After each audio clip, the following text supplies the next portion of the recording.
Buenas tardes a todos. En primer lugar, quería agradeceros la asistencia, que siempre es agradable ver que se sigue teniendo interés por algunas presentaciones del libro, aunque seamos una editorial pequeñita y poco conocida. También quería agradecer al Colegio Oficial de Doctores y Profesores por tenernos aquí en este aula tan bien, y nos gustaría que estuviera más lleno, pero bueno, muchas gracias. No me voy a extender mucho, solamente quería agradecer la asistencia y comentar un poquito quiénes somos, que es Editorial Popular, porque es una editorial muy pequeña, poco conocida, somos una editorial independiente, que no estamos adscrita a ningún grupo editorial, ni tenemos apoyo, somos un poco militantes. Y aunque es una editorial ya de muy larga andadura, ya llevamos casi 50 años publicando textos y libros, sobre todo de divulgación y de promoción cultural. En esta larga andadura nos hemos encontrado momentos muy difíciles, tanto económicamente como socialmente, como cultural, pero nosotros no hemos desistido, seguimos con nuestra misma línea editorial de temas sociales, defender la diversidad, cuestionar métodos de enseñanza vigentes, proponer otros métodos alternativos de educación, ese tipo de temáticas. En nuestro camino como editorial nos hemos encontrado en momentos donde nos hemos preguntado muchas veces por qué existen las editoriales pequeñas, debemos seguir existiendo ante grupos editoriales grandes que hay, y si no existiera la bibliodiversidad, ¿qué pasaría? Y siempre llegamos a la misma conclusión. La respuesta que nos damos es que este sería un mundo con menos diversidad, sería un mundo más inculto, más ignorante, con menos espíritu de crítica. Entonces eso nos impulsa a seguir trabajando. Por eso cuando nos llegó el manuscrito de Felipe nos causó mucha impresión, porque aprovechando el centenario de la Revolución Rusa dijimos, bueno, pues se puede aprovechar este centenario, pero también vimos que era un libro que tenía unas connotaciones muy particulares, que era hablar de la utopía, que es un tema que para nosotros pues es importante por esta labor que pensamos que hace la misma editorial.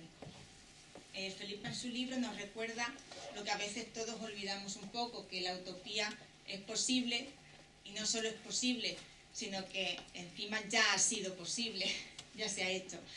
Entonces nosotros pensamos que eso también, sobre todo los jóvenes y los estudiantes más jóvenes, deben saber y deben recordar y enterarse, porque yo creo que algunos todavía pues no se han enterado muy bien. Entonces, por eso el hacer este libro y el que la editorial apostara por este libro. Ya poco más que decir, que hay una frase que dice Felipe en su libro, que los progresos del presente suelen ser utopías imposibles del pasado por las que se luchó. Yo creo que es una frase que engloba muy bien todo el sentir de este libro, y que a nosotros nos gustaría quedarnos con esa frase. Y nada más, que espero que les guste el libro, y muchas gracias a todos por asistir. Nada más.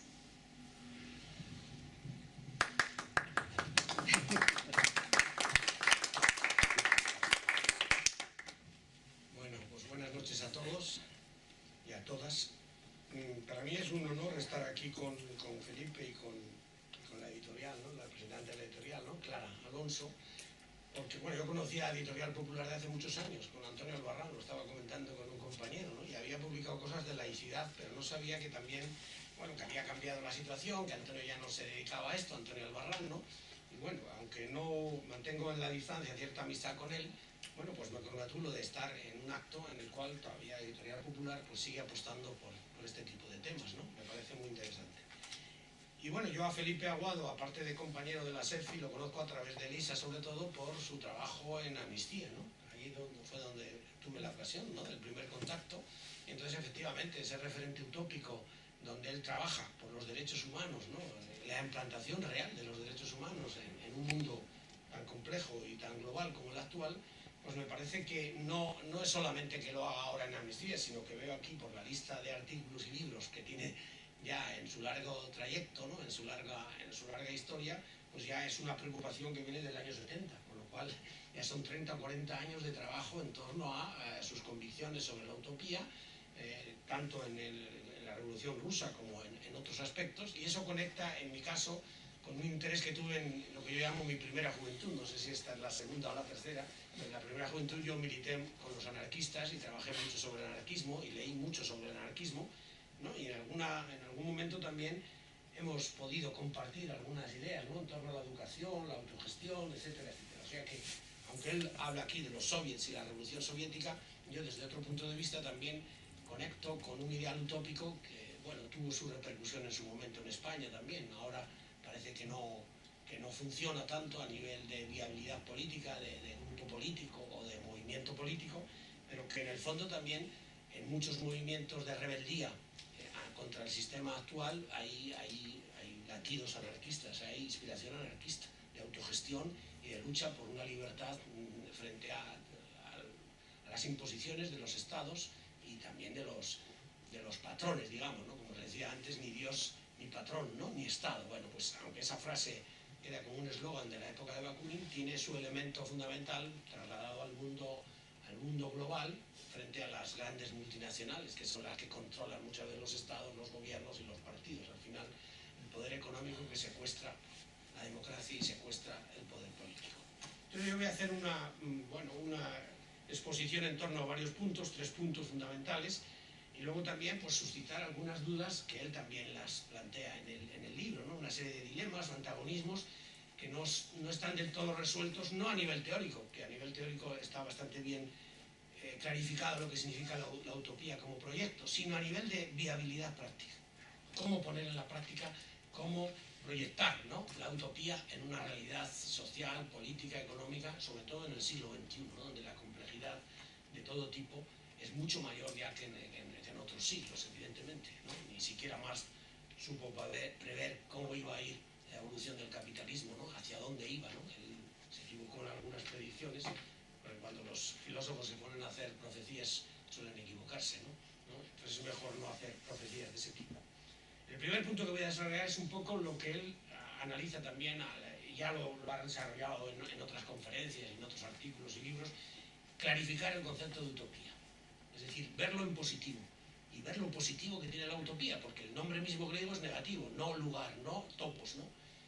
Pero tampoco es una distopía, porque resulta que hay muchas veces en el cine y en la literatura, yo recuerdo que el mismo nombre de la famosa Un Mundo Feliz, de Aldous Huxley, en inglés no es Un Mundo Feliz, The Brave New World, no habla de felicidad ni de un mundo perfecto, y sin embargo se tradujo así por un mundo feliz, pero es un mundo feliz engañoso, o por lo menos tiene mucho de distópico, ¿no? Tiene mucho de determinismo, de control por parte de la ciencia en ese caso, la clasificación, la estratificación de los alfas, los betas, los epsilones, ¿recordáis?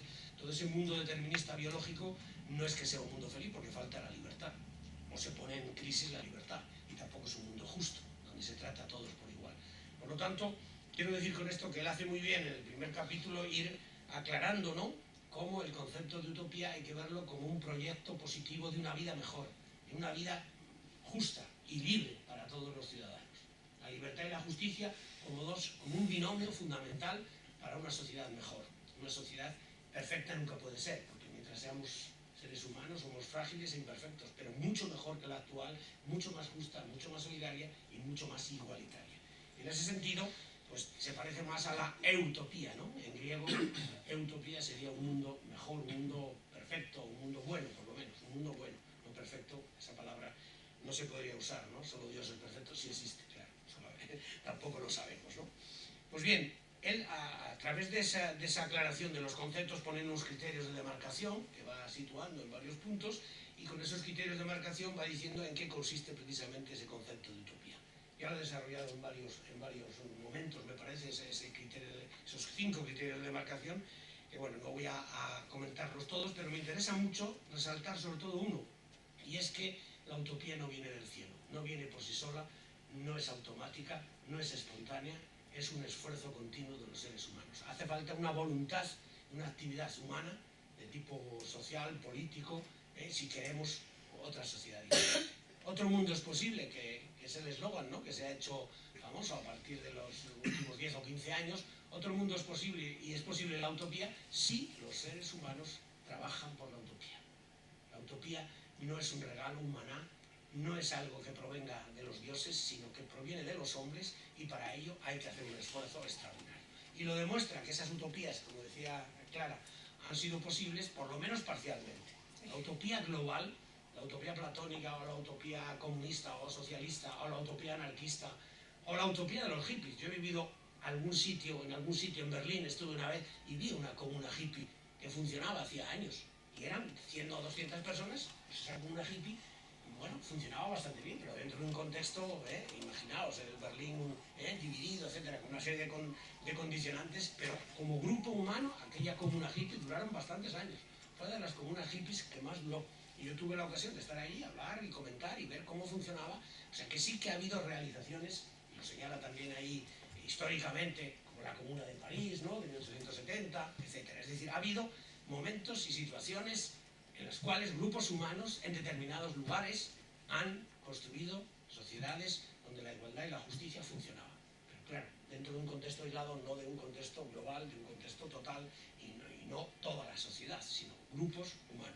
Y luego, claro, habla del transporte, habla de la medicina, la sanidad, evidentemente se han conquistado muchísimo, ha habido unos avances en que parecían utópicos también antes. O sea que sí que se pueden realizar a ese nivel. El problema va a ser, y él lo reconoce a lo largo del libro varias veces, construir una utopía global integral que abarque un modelo de sociedad totalmente distinto al que tenemos. Y para eso también ha escrito el año pasado un libro, precisamente con la crítica de la utopía de Tomás Moro, ¿no?, en 1516. A propósito del centenario también de la utopía de Moro, escribió un libro, Felipe, precisamente para tratar de ver en qué consistía aquello, la crítica de la Inglaterra de su tiempo y cómo proponía un proyecto utópico. Por lo tanto, lo utópico es esencial a la historia humana. Esto es una tesis muy interesante. O sea, la utopía no es una cosa que, una ocurrencia que luego pasa, desaparece y ya no vuelve a repetirse. No, no, el proyecto utópico es una constante de la historia de la humanidad. Y él analizando, él pone diversos ejemplos, y ha añadido de las comunas hippies, pero bueno, se podrían poner muchos más, incluso en la Edad Media, aunque él en su libro pasa al Renacimiento justamente y luego al siglo XVIII y XIX, en la Edad Media, para mí, los herejes, muchos herejes en el universo católico, eran verdaderamente los cátaros, eran proyectos utópicos para una sociedad justa. La rebelión de los campesinos de Thomas More en 1525 también, en el siglo XVI, fue una revolución importante desde el Evangelio, desde una cultura de la pobreza y de una misión especial que sentían los protestantes en aquel momento. Bueno, fueron machacados por los príncipes alemanes. Y Lutero apoyó además la masacre de Thomas Münzer y la rebelión de los campesinos alemanes. Por lo tanto, hay muchos elementos que indican, y eso lo resalta muy bien el autor Felipe en su libro, que es una constante de la historia de la humanidad, que no se puede renunciar a proyectos utópicos. Y por lo tanto, hay que acabar con ese lenguaje y con ese discurso que dice que la utopía es una ensoñación, una cosa imposible, quimérica, fantástica, fuera de la realidad. Porque eso es lo que perjudica al concepto de utopía y a la noción de utopía. Y lo que decía la compañera, que muchos jóvenes a lo mejor dicen, eso es utópico ya, y con eso despachan rápidamente el concepto, cuando realmente la utopía como proyecto bien razonado, bien fundamentado y con una actividad realmente importante, global, de los seres humanos que se organizan para ese proyecto utópico, es posible. Ese mundo es posible, esa utopía es posible y se ha practicado en determinados momentos. Bien, pues luego el segundo punto que yo quería analizar es cómo él traslada el concepto de utopía a un momento histórico concreto, que es la Revolución Soviética, o las revoluciones, porque habla de la de 1905, el primer levantamiento, luego la de febrero, ¿verdad?, del 17, y luego la de octubre, la gran revolución de octubre de Rusia. Y justamente, claro, habla un poco también del marxismo-leninismo, que es la teoría política y social y económica y la filosofía de la historia, por decirlo así, el materialismo histórico y dialéctico, que está en el sustrato y en la base de lo que fue la Revolución Soviética de 1917. Lo que intenta el socialismo y el comunismo es una utopía, es una sociedad en la cual haya justicia, igualdad para todos, y quizás el gran problema que tenía esta utopía era cómo respetar la libertad o cómo unir libertad y justicia, teniendo en cuenta que el régimen que había en Rusia y que había en toda Europa o era la burguesía capitalista o era el zarismo, que sustentaba un sistema feudal fundamentalmente, porque allí el capitalismo en Rusia, como sabéis, a principios del siglo no tenía todavía un desarrollo, ¿no? Sino que estaba todavía en fases mucho más atrasadas que lo que era la industrialización del resto de Europa, sobre todo Inglaterra, Francia, Alemania, Bélgica, etc., ¿no? España también estaba ahí, ¿no? Tenía sus problemas de industrialización también, pero había una burguesía industrial en determinadas zonas de España y había un proceso también de revolución industrial. Por lo tanto, lo que intenta Felipe muy bien es poner el marxismo-leninismo y ver si esa revolución soviética, que estaba inspirada en el marxismo-leninismo, conseguía o consiguió, a través de esa serie de movimientos y de revoluciones que culminan en octubre del 17, implantar una sociedad justa e igualitaria, acabar con el antiguo régimen y acabar con el capitalismo también, incipiente aunque fuera en Rusia, pero con el sistema capitalista que ya se estaba iniciando en Rusia. Entonces, para eso hace un análisis muy detallado de los soviets, ¿no? Por eso el título del libro es precisamente este, ¿no? La revolución, la utopía de los soviets, ¿no? Los soviets como consejos, ¿no?, de obreros, campesinos y también soldados, porque dentro de la revolución se produce también un fenómeno en un contexto muy, muy grave, que es la Gran Guerra, ¿no? La Primera Guerra Mundial, en 1917. Entonces también, como en cierto modo a mí me hacía pensar esto cuando lo leía en lo que pasa en España, ¿no? Guerra-revolución, también en España tenemos la guerra civil y el movimiento anarquista, el movimiento del POU, etc. Hay distintos momentos en los cuales parece que la cuestión de la guerra y la cuestión de la revolución se plantean simultáneamente, o cuál es lo que hay que hacer, cuál es prioritario, ganar la guerra y hacer la revolución, o hacer la revolución y veremos si ganamos la guerra, ¿no? Y ahí en España se planteó también en algunos momentos de la guerra civil. Pues aquí igual también la guerra suscita pues, el movimiento pacifista por un lado, pero también hay que luchar y hay que defender Rusia, ¿no? Y entonces el patriotismo, toda una serie de ideas vinculadas a la defensa de un país se unen también a la cuestión obrera, a la cuestión de los soviets, ¿no? Que son esos consejos obreros de campesinos, porque obreros industriales había en alguna ciudad, pero no estaba industrializada. Eso lo analiza el autor muy bien de cómo estaba la situación en Rusia, ¿no? Era un atraso económico respecto a otros países. Por lo tanto, los ideales utópicos de la paz, que también entran ahí en la revolución soviética, la libertad y la justicia frente a todo tipo de imperialismo. Y ahí vienen todas las luchas que él evidentemente tendría que haber hecho 3 tomos para hacer la revolución rusa y dice, no, los hechos no nos interesan. Felipe insiste varias veces el autor en que no va a entrar en todos los hechos de la revolución, porque además hay historiadores y él como filósofo le interesan más quizás, ¿no?, deducir o plantear reflexión acerca de los hechos que han ocurrido, pero no es contar toda la serie de hechos, cuenta los fundamentales en torno a esa lucha que hay entre Lenin y sus opuestos y sus rivales en torno a cómo debe ser la revolución rusa, el partido bolchevique y el partido menchevique, ¿no? Ahí está toda esa lucha y esa dialéctica que tiene muchos puntos que todavía hoy reflexionamos sobre ellos y son de actualidad, es decir, a la hora de hacer una revolución, a la hora de plantear un cambio a otro tipo de sociedad, siempre se vuelven a plantear de una u otra manera una serie de puntos, una serie de temas, o una serie, yo lo llamo, de dilemas, en el sentido de que son 2 caminos muy diferentes a la hora de plantear cómo llevar a cabo la revolución, ¿no? La revolución, en este caso, una revolución obrera, de implantar un régimen socialista o comunista. Y por eso el tercer apartado que yo le dedico más tiempo le voy a dedicar más tiempo es ver esos dilemas, esos antagonismos que él también va resaltando a lo largo del libro, ¿no? Y sobre todo en la última reflexión, el último capítulo, ¿no?, de todas las dificultades que supuso la implantación de esta utopía socialista o comunista en la Unión Soviética.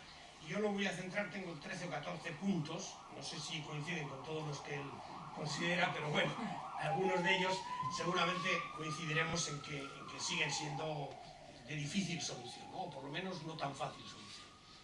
Y que además algunos se reproducen ahora incluso en la cultura política española, ¿no?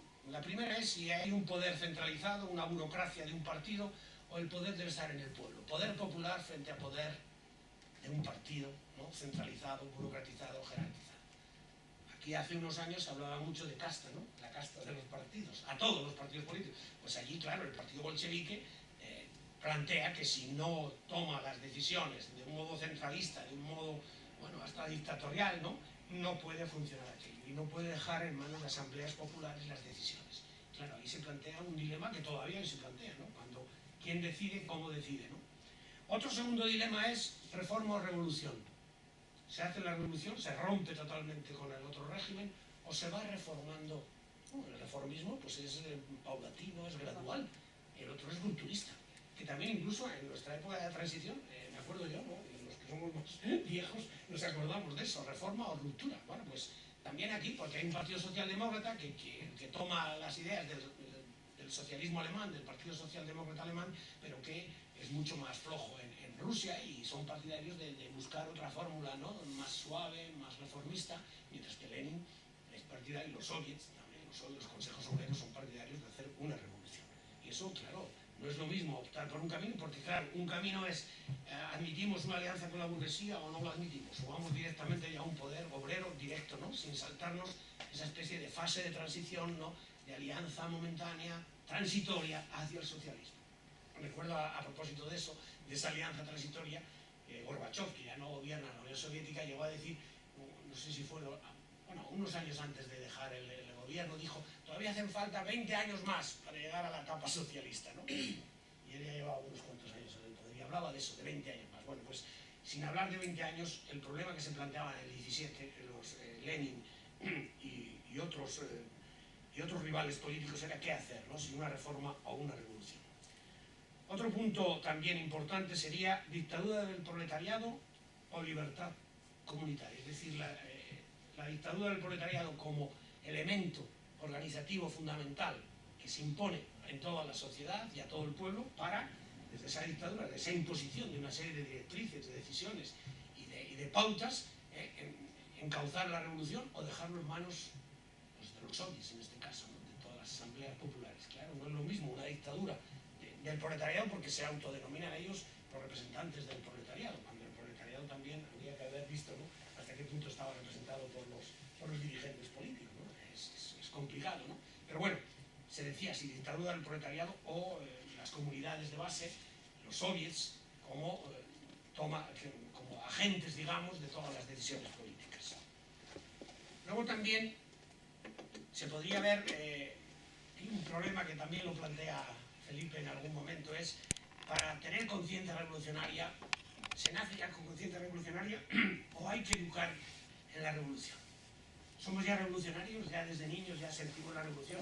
Incluso el pueblo ruso, muchos de los agentes del pueblo ruso, campesinos, obreros, soldados, ya tenían conciencia revolucionaria, o es una conciencia que alguien tiene que ir suscitando hacia un análisis teórico de ver las contradicciones, de ver, ¿no? Los conflictos, por dónde hay que encauzarlos. Pero no es lo mismo, ¿no? La educación revolucionaria que ya la conciencia revolucionaria, quién la tiene, cómo se educa en la revolución. Claro, a mí esto me recuerda, no es el mismo caso, evidentemente, pero cuando uno ha leído los manuales de marxismo-leninismo en Cuba, pues son manuales, no sé si ustedes los han conocido, marxismo-leninismo 1, marxismo-leninismo 2, marxismo-leninismo 3, eso es una dogmática, ¿no? de autores y de tesis, ¿no? Que hay que seguir, ¿no? Para aprobar los cursos, claro, los niños, los adolescentes en la escuela cubana. Era así, no sé si ahora ha cambiado algo últimamente, pero hasta hace poco era así. La filosofía que se daba realmente era dogmática, ¿no? Pues eso es conciencia revolucionaria, adoctrinar, educar. ¿Cómo se hace eso? Eso plantea y planteó, Lenin se daba cuenta y otros dirigentes de hasta qué punto había conciencia revolucionaria en muchos agentes, en muchos miembros del pueblo ruso. Luego hay otro tema que a mí particularmente siempre me parece, y creo que lo he comentado con Felipe alguna vez en conversaciones, si la revolución tiene que llevar a la violencia o se puede hacer sin violencia.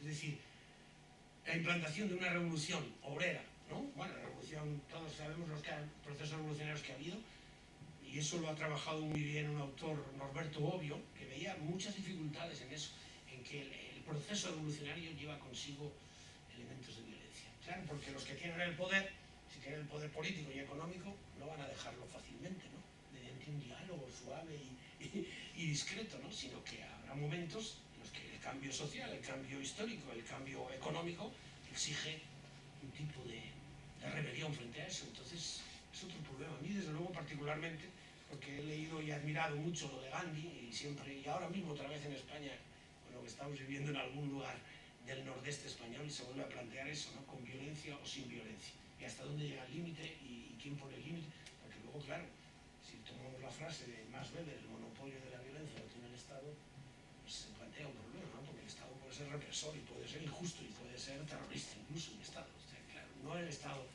así, a priori y siempre actúa, ¿no?, legítimamente. También se puede deslegitimar con actuaciones de una violencia desmesurada. Luego hay otro tema que evidentemente ya no es el que se puede plantear en la Revolución Soviética del 17, pero que el marxismo más moderno ha planteado muchas veces, es la cuestión de la alienación cultural o el adoctrinamiento. ¿El Estado puede adoctrinar? ¿O quién nos aliena hoy día? ¿Es el Estado o son los medios de comunicación? Ha cambiado el concepto de alienación cultural e ideológica. Eso yo creo que la Escuela de Frankfurt lo ha estudiado muy bien, ¿no? Los marxistas han sido llamados por otros revisionistas, pero esos marxistas yo creo que sí, que Adorno, Horkheimer, Marcuse, toda esa gente, cuando habla de la alienación cultural e ideológica que hay en nuestro mundo, es tremendo, ¿no? Porque tienen un poder económico, los medios de comunicación, los creadores de opinión. El Estado muchas veces es incapaz, ¿no? Aunque tuviera el poder político para crear esa conciencia revolucionaria, no sé si lo podría hacer.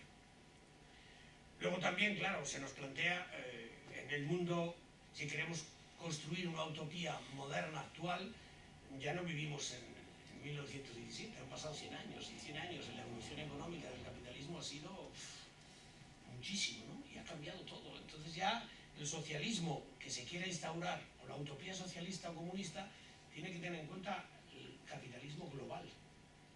El capitalismo, bueno, Lenin ya se dio cuenta de lo que era el imperialismo, ¿no? Hizo sus críticas al imperialismo.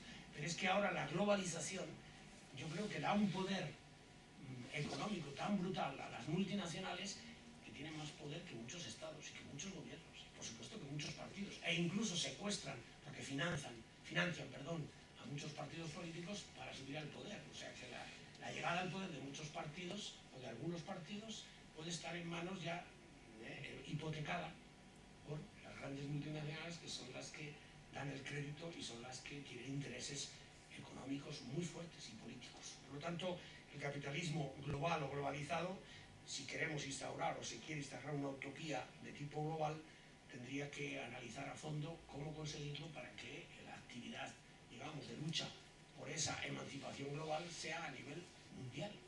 No basta un país, no basta una nación, no basta ni un continente. Europa ha sido lo que ha sido, pero ahora Europa a nivel mundial no puede ejercer un papel de liderazgo tan fuerte, a lo mejor como Estados Unidos o como China, etc., o como la India en el aspecto económico, ya que está siendo una potencia emergente, ¿no? Por lo tanto, quiero decir que de 1917 el capitalismo o el feudalismo de Rusia, que era lo que había fundamentalmente, no tiene casi nada que ver con el capitalismo global actual. Luego habría también, ya lo hemos dicho, ¿no?, utopía total, global o utopía parcial, ¿no? Lo que queremos hablar aquí es de una utopía integral, no de avances parciales, que nos parece que sí, que se han dado históricamente, o de momentos históricos, etapas históricas y grupos humanos que históricamente han conseguido realizar utopías. Lo que interesa es la utopía global, un modelo de sociedad, un modelo de economía, un modelo político que englobe todo y que sea totalmente distinto, un proyecto utópico global, integral en ese sentido. Luego también está el problema de la libertad para todos con justicia o libertad para algunos con desigualdad. Uno de los problemas que ha tenido, que ya tuvo toda la evolución posterior de la Revolución Soviética, sobre todo con el estalinismo y ya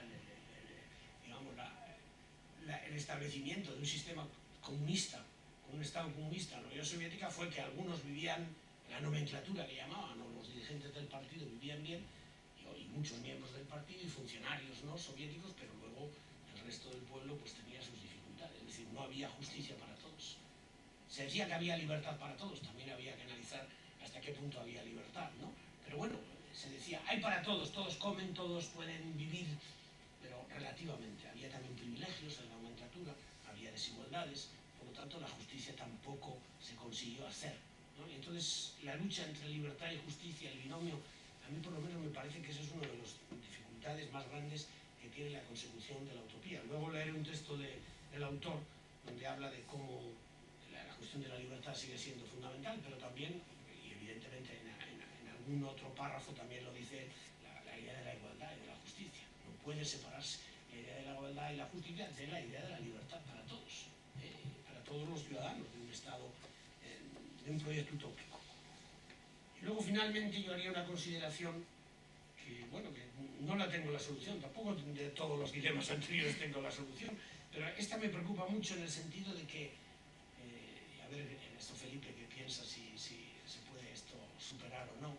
La idea de que quizás, y yo por mis vivencias o por mi experiencia histórica breve en la utopía anarquista lo he pensado muchas veces, entre este dilema, el pesimismo antropológico o el optimismo histórico.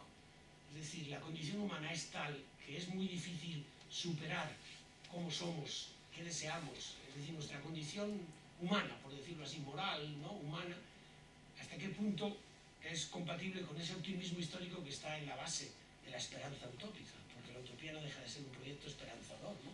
Que fomenta la esperanza, que nos, como las ideas kantianas, que es un horizonte de esperanza y de justicia y de igualdad, por el cual cada vez que avanzas va un poco más allá, ¿no? Parece que se aleja, pero sin embargo te acercas, no es fácil realizarlo totalmente. Eso sería una especie de optimismo histórico, pero por otro lado, por la experiencia histórica que se ha dado, no por la teoría, sino por la praxis de estas comunidades o grupos humanos que han realizado ciertas utopías, yo tiendo un poco más al pesimismo antropológico, ¿no? En el sentido, no de Hobbes, el hombre es un lobo para el hombre, total, ¿no? Porque creo que no, que biológicamente no somos tan agresivos o tan, ¿no? De un modo tan innato que es una hostilidad brutal que nos mataríamos unos a otros, pero las condiciones históricas en las que hemos realizado esto no han sido, no han llegado, ¿no? A una utopía total por alguna razón. A lo mejor hay que analizar en cada momento histórico cuáles fueron las razones, pero a lo mejor también forma parte de la condición humana cierto pesimismo antropológico frente a un optimismo histórico que realmente, y es como analiza el libro, ¿no? Ha habido muchas fases y muchos momentos y todavía estamos a tiempo y podemos, si somos capaces de entendernos, de organizarnos, ¿no? De vivir conforme a unos ideales que nos den esperanza, que nos den libertad y que nos den justicia, pero claro, hay que trabajar en ellos. Entonces, claro, yo no sé, en esa dialéctica sí que es más importante si la condición humana o el optimismo y la capacidad de trabajar para superar nuestros propios males, nuestras propias deficiencias ya como seres humanos, ¿no? Que todos aspiramos a lo mejor, pero cada uno entiende lo mejor, ¿no? Para sí mismo y no entiende las ideales colectivos, sobre todo en una época en que yo en eso sí que soy pesimista, que el individualismo lo penetra todo y el consumismo lo invade todo y el mercado lo pervierte casi todo, ¿no? Casi todo está en función de una oferta, de una demanda, de una mercantilización de cualquier cosa. Entonces, claro, ha llegado un momento en que sí, el hombre tiene buena voluntad y capacidades, pero si está todo en manos del mercado y todo se somete a la ley del mercado, pues así es muy difícil, nos cosificamos continuamente. Y sin embargo, el optimismo histórico, que también yo lo veo que se puede realizar, pues nos diría que hay que trabajar por eso, hay que saber organizarse, hay que saber reflexionar, discutir y hablar para poder poner en marcha un proyecto utópico que nos dé mayor libertad a todos y mayor justicia para la humanidad. Bien, eso sería lo que...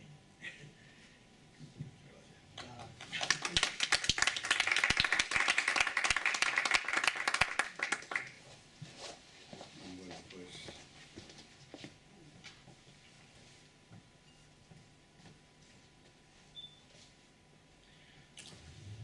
ante todo, muchísimas gracias al colegio por prestarnos estas instalaciones que cumplen pues las condiciones básicas de un acto como este, de sobra, y las infraestructuras que nos ha ofrecido. También quiero dar las gracias a la editorial. También quiero dar las gracias a la editorial, Clara en particular, porque bueno, pues ha hecho una apuesta por un libro difícil en el momento en que vivimos, y es siempre de agradecer que se comprometan con este tipo de trabajos y de cosas que no tienen un público ni un ámbito excesivamente grande como para poder plantear una recuperación de las inversiones a corto plazo. Y también quiero agradecer a Luis, ¿verdad?, con el que colaboramos hace tiempo y siempre pues he sentido su apoyo y su ayuda en todos los momentos, y hoy pues ha permitido con su exposición aligerar un poco la mía. Me ha salido mucho de las cuestiones y sobre todo, bueno, pues nos ha dejado ahí unas cuestiones, unos cuantos dilemas y preguntas que nos pueden servir luego para el debate, si os parece, por lo menos orientar un poco ese debate. Bueno, yo voy a presentar un poco el libro, hacer un resumen lo más que pueda. Es difícil porque ya el libro de por sí, si lo habéis ojeado, pues ya de por sí es una síntesis, es un resumen a su vez, es muy condensado, y entonces resumir un resumen pues a veces es bastante difícil. Voy a intentar todo lo que pueda.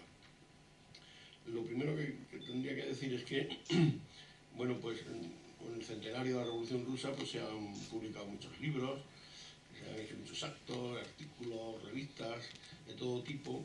Y entonces, bueno, pues en ese contexto, pues lo primero que hay que plantearse, bueno, ¿y este por qué? ¿Uno más? ¿Tiene sentido? Y desde el punto de vista lo tiene, evidentemente, porque tiene un enfoque peculiar, no es un enfoque al uso. La mayoría de los textos y de las revistas y los artículos que estamos viendo pues son o bien descripciones de la Revolución Rusa, con alguna que otra reflexión al hilo, o son a veces críticas durísimas, sacadas de una crítica al puro stalinismo, sacado de contexto y extendido a todos los procesos. En definitiva, bueno, pues son opciones, son publicaciones que dejan un hueco importante, que es el que yo he intentado rellenar con este texto. Es decir, que la Revolución Rusa no es una acción del partido bolchevique por sí mismo. El partido bolchevique no se aprovecha sin más de unas manifestaciones, de unos movimientos populares y los encauce a su gusto, sino que un poco el planteamiento es que la Revolución Rusa tiene unas raíces populares profundas, enraizadas en el dolor, en el sufrimiento y en la esperanza de un pueblo, y se manifiestan a través de acciones, de manifestaciones, huelgas, etcétera, que se organizan hasta donde pueden, intensamente, con características de utopía, es decir, con democracia directa, intentando transformar la sociedad radicalmente. Eso no lo encontramos prácticamente en ninguno de estos textos que por lo menos los que yo he tenido acceso, que han sido bastantes, pero yo digo, esta parte queda un poco fuera de ese proceso. Entonces, lo que ocurre es que luego el partido bolchevique utiliza ciertamente todo el proceso, lo orienta, lo encauza y lo domina y lo controla en fases posteriores. Y es lo que ya se suele conocer como Revolución Rusa, pero la primera parte queda fuera. Y es precisamente la que a mí me interesa destacar, porque a ver,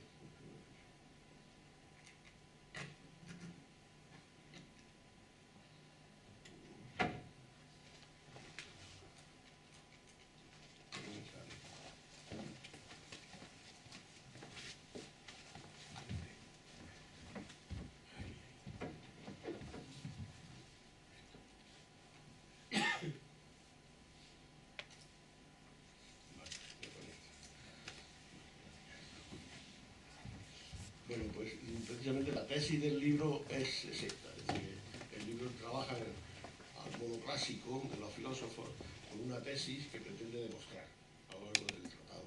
Entonces, la tesis es esta, tenéis ahí, tiene dos partes principales. La Revolución Rusa del 17 empezó siendo un proceso utopista, una utopía sociopolítica, porque tenía todas estas características que hemos estado diciendo y que luego expresaremos y mostraremos, y que posteriormente fue controlado y dirigido por el partido bolchevique, que sustituyó los impulsos utopistas por una dirección vertical y orientó sus estructuras hacia un Estado que, aunque mejoró notablemente las condiciones de vida del pueblo, tampoco se suele decir y es una verdad, terminó convirtiéndose en una dictadura en lo político, reproduciendo formas de alienación económica e ideológica.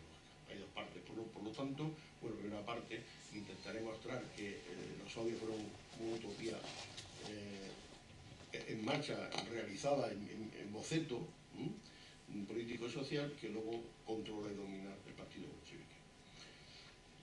Lo hacemos en cuatro partes, en cuatro capítulos. Primero, claro, si vamos a hablar de utopía, pues de los soviets, pues lo primero que tenemos que hacer es aclarar el concepto de utopía, de qué manera lo vamos a entender, porque utopía es un un término muy polisémico, como sabéis, tiene muchos sentidos, muchos usos, muchas interpretaciones de todo tipo, desde puramente mitológica, literatura fantástica, ciencia ficción, etcétera, etcétera, y nosotros vamos a usarla en un sentido muy determinado, lo vamos a aclarar. Después es necesario recordar, aunque sea brevemente, algunas ideas básicas del marxismo-leninismo para poder comprender todo el proceso que se da, como el partido bolchevique controla y desarrolla todo el proceso revolucionario posterior. Vamos a fijarnos también, en tercer lugar, en el desarrollo de la Revolución Rusa, no, como nos ha dicho muy bien Luis, una forma de una historia detenida, típica, sino fijándonos en hitos, en momentos y viendo el proceso, no tanto los hechos concretos, sino el proceso de fondo. Claro, evidentemente mostrado con hechos, porque si no, no se puede hacer. Y por último, tal vez lo que nos interesa más, ya en estos momentos, pues serían hacer algunas reflexiones y conclusiones de todo esto que vamos a ver. El concepto de utopía, pues muy brevemente, dentro de esa polisemia del concepto vamos a tomar una definición muy concreta, que es esta: es el ideal de persona y sociedad que aún no existe plenamente, evidentemente, como decíamos antes, pero que podría y debería existir si nos lo proponemos. La definición que planteamos, que proponemos de utopía. Por lo pronto, es un ideal de persona y sociedad. Es decir, no es, digamos, en principio queremos deslindarlo de todo tipo de mitología religiosa, de mitología literaria, de relatos literarios, de ciencia ficción. Nosotros vamos a centrar en una utopía social y política y personal, humanista, humanitaria. Por tanto, lo que hablamos es un ideal de persona y de sociedad. Nos fijamos en cómo debería ser el ser humano, a qué aspiramos, cómo debería ser la sociedad y a qué tipo de sociedad aspiramos en todos los aspectos económico, social, político, etc. Eso sería la utopía, eso es un ideal. Por tanto, al ser ideal, bueno, pues no está realizado, al menos no está realizado plenamente, que como bien nos adelantaba también Luis, es decir, hay y Clara también lo decía al principio, no hay una realización plena del ideal utópico, pero sí hay realizaciones parciales. Y por tanto no existe plenamente, existe parcialmente, y por tanto podría existir más profundamente y más ampliamente. Puesto que existe en parte, podría existir en más.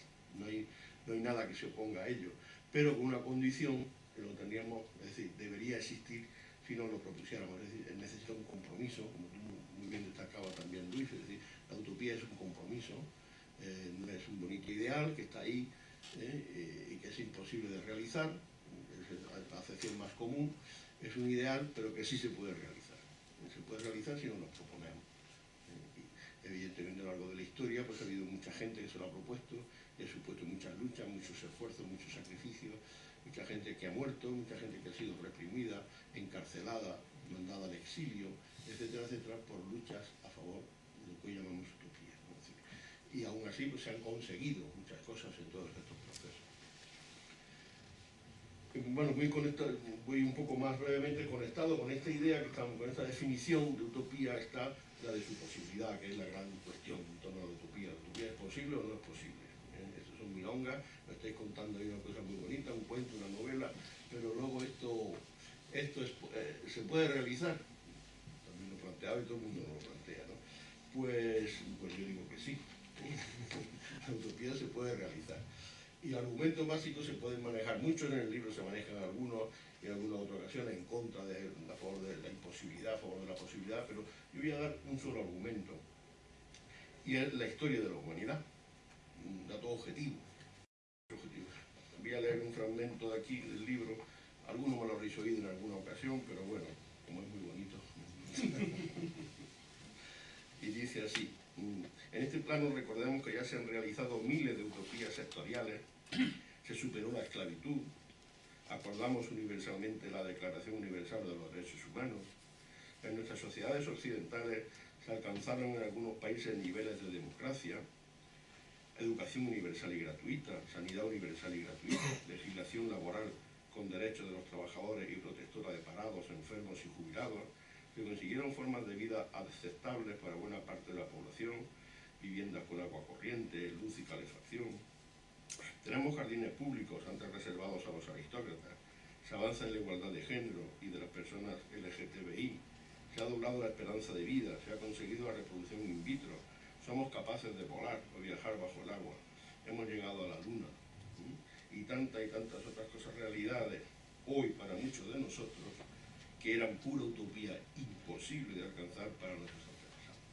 Por tanto, la imposibilidad de la utopía no es metafísica, es circunstancial y es histórica.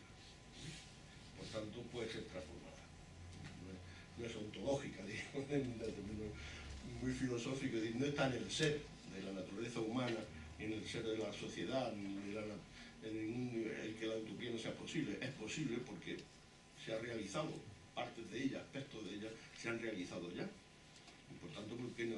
Para parte de la población, ¿por qué no se pueden ser extensibles para más partes? ¿Por qué no se pueden ampliar y conseguir más aspectos de la utopía? Por tanto, que la utopía es posible, pues es algo que yo creo que tenemos que decir que sí, y en base a argumentos puramente históricos, no subjetivos ni ideológicos, sino reales, objetivos. Y ya para terminar esta parte, porque no diga, como hemos hablado de muchos conceptos de utopía,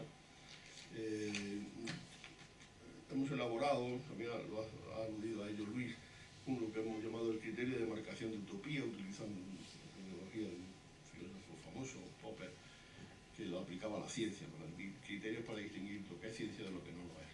Nosotros lo aplicamos como criterio para ver lo que es utopía de lo que no lo es. Al menos la utopía, tal y como nosotros la estamos definiendo. Entiendo y respeto que haya muchas formas de entenderla, pero como la estamos interviniendo nosotros como utopía social y política, pues tiene estas connotaciones, estos criterios para separar lo que es utopía de lo que no es. Y son cinco grandes criterios de demarcación. Primero, las utopías arrancan siempre de la crítica de la sociedad establecida.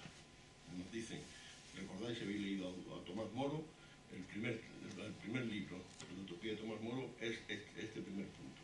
La crítica de la sociedad establecida, la pobreza, la injusticia, buscando las causas. No se nos olvide, no solamente un relato de desdichas, no es solo una novela realista de desdichas, ¿verdad? Sino que busca las causas. Y las causas, en las utopías de este carácter, están en dos. Fundamentalmente en una, que es la propiedad privada de los medios de producción, de la tierra y de la fábrica, de los ricos, como dicen, los que tienen los medios de producción, y los políticos malos, el mal uso, el mal gobierno. Serían las causas de los problemas de la sociedad. Entonces, toda utopía arranca de aquí, pero inmediatamente, claro, evidentemente, la utopía diseña una sociedad ideal. Ese diseño de la sociedad ideal tiene que superar la sociedad actual, tiene que superar los problemas que estamos marcando, y para superar los problemas tenemos que superar las causas. Por tanto, la utopía siempre nos hablará de eliminar la propiedad privada de los medios de producción, de la tierra, de la fábrica, y pasarlo al uso y por la propiedad y a la gestión colectiva. Comunismo, otras formas parecidas, son términos también muy polisémicos, pero bueno, son una propiedad y gestión colectiva de los medios de producción, los campos, las fábricas, etc.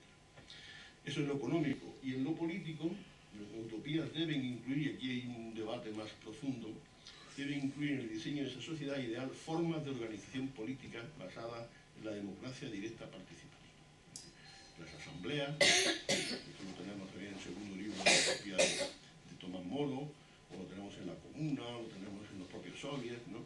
El pueblo se organiza en asambleas, esas asambleas eligen unos portavoces que se reúnen con otros portavoces de otras asambleas para crear coordinación y acción común. Esos portavoces son siempre, pues esto, es decir, trasladan la opinión de la base, no la suya ni la de su partido, sino de aquellos a los que representan, que le han dado el poder, y puede ser revocable en cualquier momento. Y después, pues, se crean comisiones ejecutivas. Esto es muy importante porque normalmente las utopías superan la decisión entre el poder legislativo y el poder ejecutivo. Es una teoría liberal, ¿no? En las utopías, en la comuna, en los soviets, en todos los sitios donde se dan estos tipos de formas, desaparece la separación poder ejecutivo y poder legislativo, no existe más que un poder, que es el poder de la comuna, el soviet, y en ese poder se legisla, se crean las leyes y se crean comisiones concretas, de un poder permanente y estable que se pone por encima de ellos, sino comisiones concretas, más o menos permanentes, más o menos circunstanciales, para resolver y aplicar las decisiones de la Asamblea. Por tanto, el poder ejecutivo queda totalmente, no hay poder ejecutivo, sino que hay comisiones ejecutoras. En cuarto lugar, las utopías deben establecer formas de desarrollo de las personas, que a veces está muy olvidado. Hablamos de economía, hablamos de política, pero no hablamos de personas. Y hay que hablar de la igualdad, de la solidaridad, de la convivencia, de la educación integral, respecto a la naturaleza, a la pluralidad. Todo eso tiene que estar incorporado a las utopías. De hecho, la utopía de Tomás Moro, por eso es el modelo, está incorporado.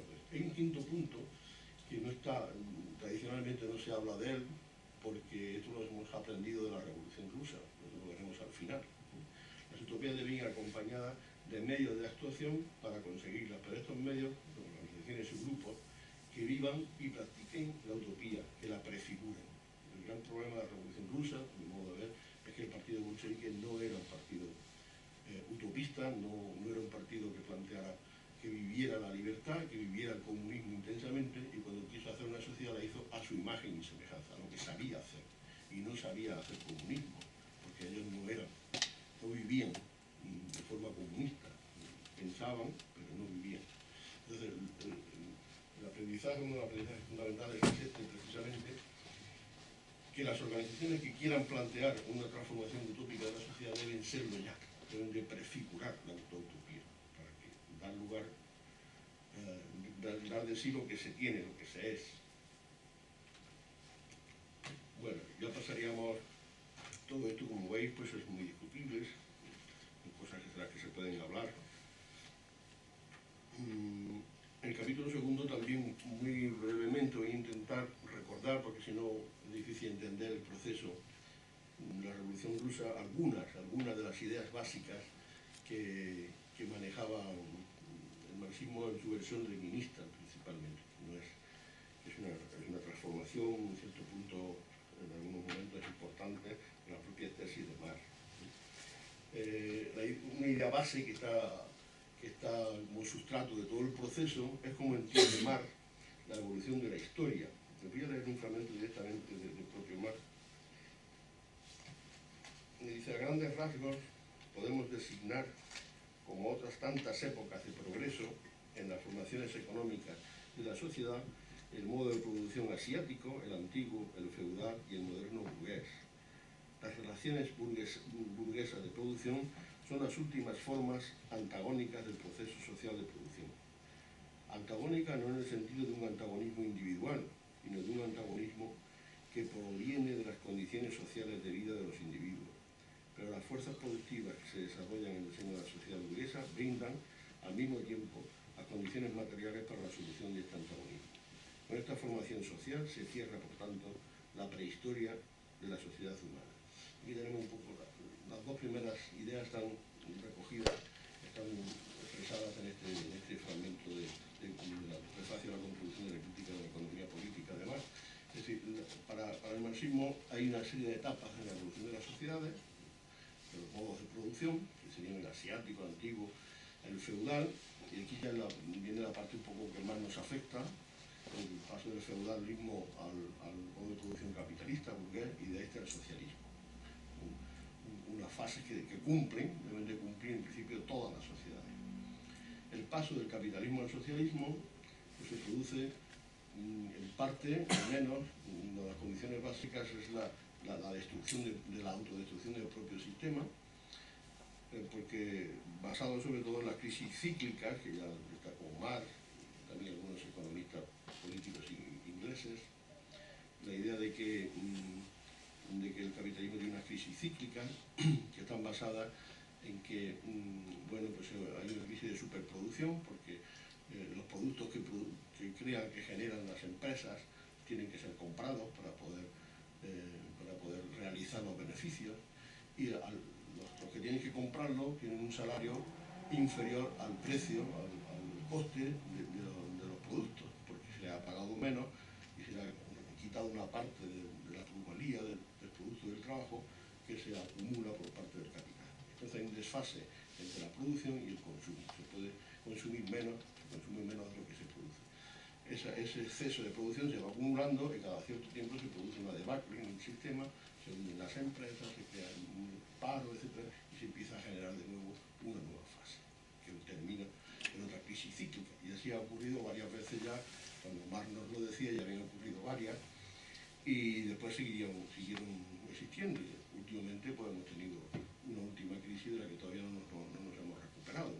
No es una crisis puntual, sino es una evolución de las crisis del sistema. Lo que pasa es que el propio sistema va aprendiendo, intenta poner soluciones a estas crisis cíclicas. El imperialismo fue una de ellas, que ya observó Lenin y los de Luxemburgo, intentaron analizarla y comprenderla, y hoy pues siguen evolucionando, siguen intentando superar esas crisis cíclicas mediante, bueno, pues hoy tienen otros sistemas que no vamos a entrar en ellos, ¿no? Pero la teoría de entonces era que estas crisis cíclicas iban a provocar la destrucción del sistema capitalista. Y entonces se podría pasar al sistema socialista. Por tanto, la revolución se daría en sociedades de capitalismo avanzado donde esto estaba más maduro. Entonces estaba más maduro. El papel de los partidos proletarios, el Partido Socialdemócrata, pues era acelerar esa destrucción. El papel fundamental. ¿Cómo?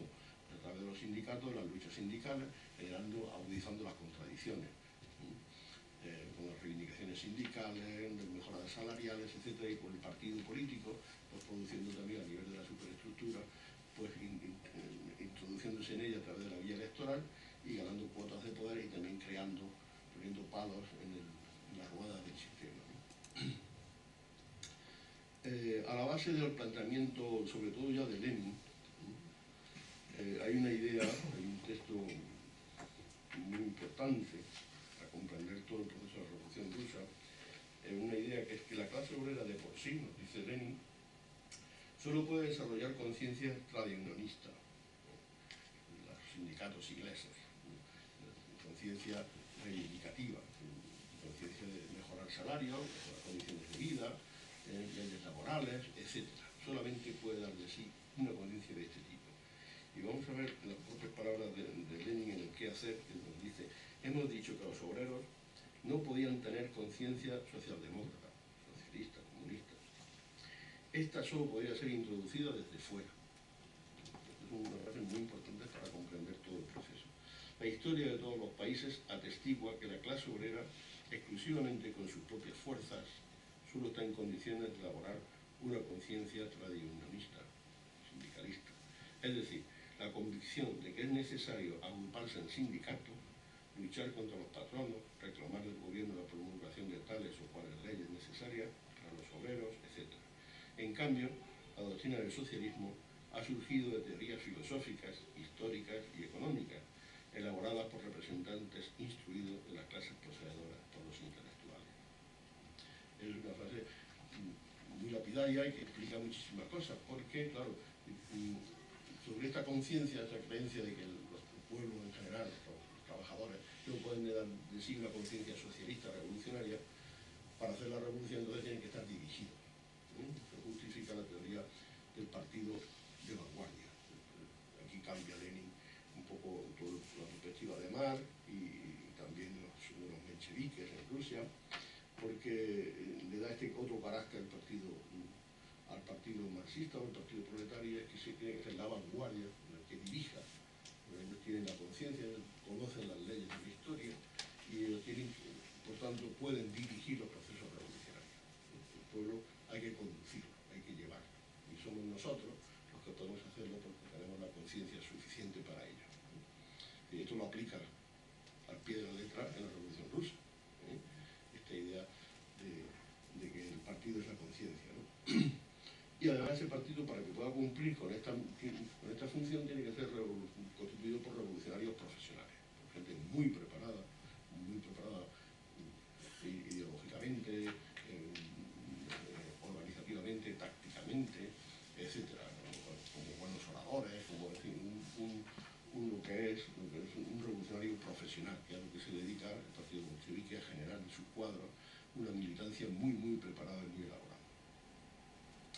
Por otra parte, es necesario la toma del poder político por el partido proletario, en esta fase, cuando estamos llegando hacia el final del proceso del paso de la burguesía al socialismo, porque el Estado, en la concepción marxista, es la organización de las clases poderosas, y entonces el Estado siempre va a estar en contra de las clases trabajadoras, y hay que destruirlo, hay que tomarlo, desde que se le toma hay que modificarlo de manera que pueda cumplir un papel diferente, el papel al servicio de las clases trabajadoras. Por tanto, hay que tomar el Estado, hay que tomar el poder político. Y en este proceso, el partido proletario se va a encontrar con la burguesía, y tienen que elaborar una estrategia y una táctica respecto a ella. La burguesía, bueno, pues la fórmula tradicional, la fórmula reformista de Kautsky, al final del siglo XIX, la fundación de la socialdemocracia, consiste en que, bueno, pues hay que, ese paso al socialismo, o ese paso, digamos que tiene una fase previa y hay que consolidar una democracia liberal, una democracia burguesa. Y entonces, en ese proceso hay que aliarse de alguna manera con la burguesía, e incluso hay que darle un papel y una chance a la propia burguesía, al partido burgués. Lenin pensaba así también. Hay una diferencia entre los mencheviques, que son los socialdemócratas más puros, al estilo socialista clásico, que pensaban que, bueno, ese paso a un Estado, a una sociedad liberal, tendría que darla como protagonista la burguesía, y ayudado por el Partido Obrero. Lenin pensaba que no, que el protagonismo tenía que llevar al Partido Obrero, sobre todo en Rusia, que estaba en una burguesía muy mínima y muy atrasada. Pero en cualquier caso, Lenin también pensaba que así. Únicamente ya en el proceso de la revolución, con las tesis de Brick, que luego comentaremos, cuando Lenin cambia la estrategia y la táctica. Dice, no, nada de establecimiento de la sociedad burguesa liberal. Es posible dar el paso hacia la toma del poder por las clases trabajadoras. Todo el poder para los soviets, la revolución de octubre. O sea que aquí hay una innovación de Lenin, un cambio de perspectiva y de estrategia. Y por otra parte, es importante también conocer el concepto de dictadura del proletariado, que se maneja mucho, y Marx lo usó ya, Lenin lo usaba también, pero se le va dando cada vez un sentido diferente, y sobre todo ya cuando se aplica en Rusia, y sobre todo en la fase estalinista, el concepto de dictadura del proletariado cambia mucho de concepción original. La concepción original de Marx y el propio Lenin, que saludaron a la comuna como un estado de dictadura del proletariado, siendo un estado democrático, libre, una utopía. ¿Por qué decían qué necesidad tiene la dictadura del proletariado y en qué consiste? Pues la idea es que una vez que se llega al poder, se toma el poder o se hace con el poder, se construye un poder nuevo, las fuerzas antiguas no van a quedarse tranquilas, van a reaccionar. ¿No? Van a reaccionar incluso violentamente, como así ha sucedido casi siempre, ¿no? Entonces hay que defenderse, no hay que darle facilidades, hay que ilegalizarlo a sus partidos, a sus formas de propaganda, no darle poder militar, etc. Y eso es una dictadura frente a la burguesía y frente a sus organizaciones. Eso es una dictadura del proletariado frente a la burguesía. Pero en el seno del proletariado había libertad plena. Todos los partidos, todas las organizaciones, ahí había libertad entre todas las formaciones proletarias. La dictadura era contra la burguesía. Eso luego en la práctica fue cambiando claramente, ¿no? Y entonces la dictadura del proletariado se convirtió, funcionó así, pues yo diría que un mes o dos después, porque los socialrevolucionarios de izquierda formaron parte del gobierno con Lenin, pero un poco tiempo después desaparecieron los partidos incluso más de izquierda, y fueron excluidos los partidos de izquierda, la propia oposición obrera dentro del partido bolchevique también desapareció, y terminó siendo la dictadura del partido, y más aún todavía, andando un poquito más el tiempo, la dictadura de los dirigentes del partido, y todavía se me apuran más la dictadura de uno solo, ¿no? De Stalin en su momento, ¿no? O sea que esta fue la evolución, aunque hay que comprender y que los procesos en sus orígenes. Otra idea muy interesante para comprender todo lo que pasó, la tenemos en cómo estaba organizado internamente el propio partido bolchevique, el que llamaban el centralismo democrático.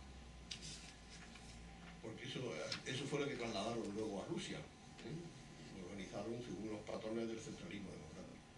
¿Qué es, en principio, que luego ni siquiera eso?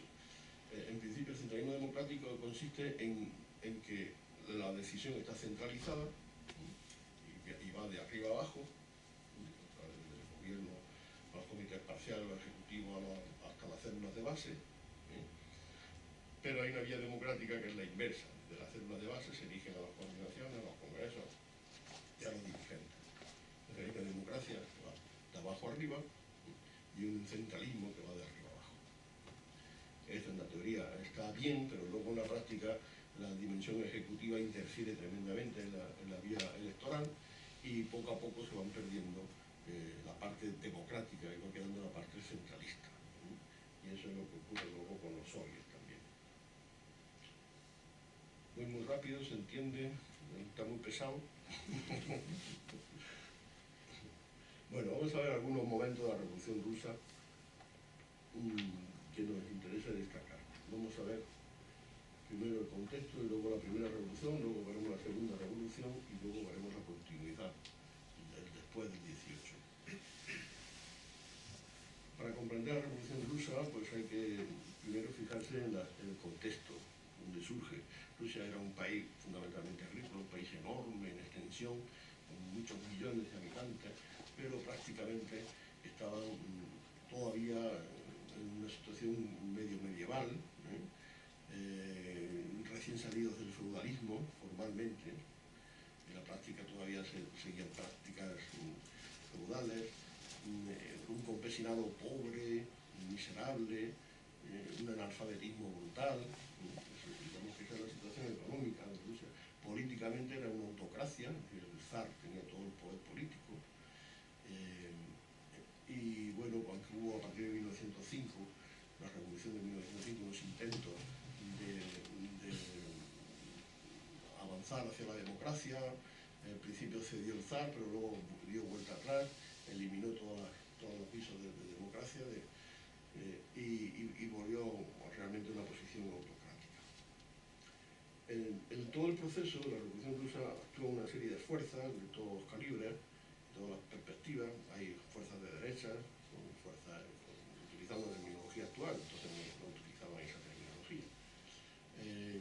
Por ejemplo, los monárquicos, los partidarios del zar. Había organizaciones de carácter liberal, como eran, por ejemplo, los cadetes, que lo que pretendían era crear una sociedad liberal burguesa, un parlamento, la Duma, el parlamento ruso, y a semejanza de los países occidentales.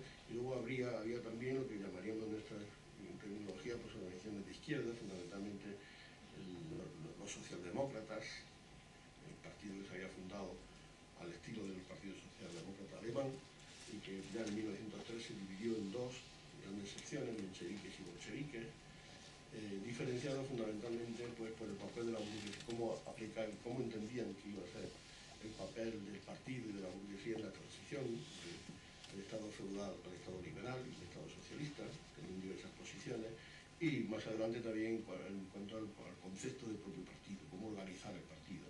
Los mencheviques pretendían un partido de masa, al estilo del alemán, mientras que ya hemos visto cómo Lenin pretendía un partido más preparado, más de minoría, pero más de dirección y más de revolucionarios profesionales. En 1905, la revolución de 1917, pues no sería entendible tampoco sin recordar que en 1905 hubo una revolución muy parecida.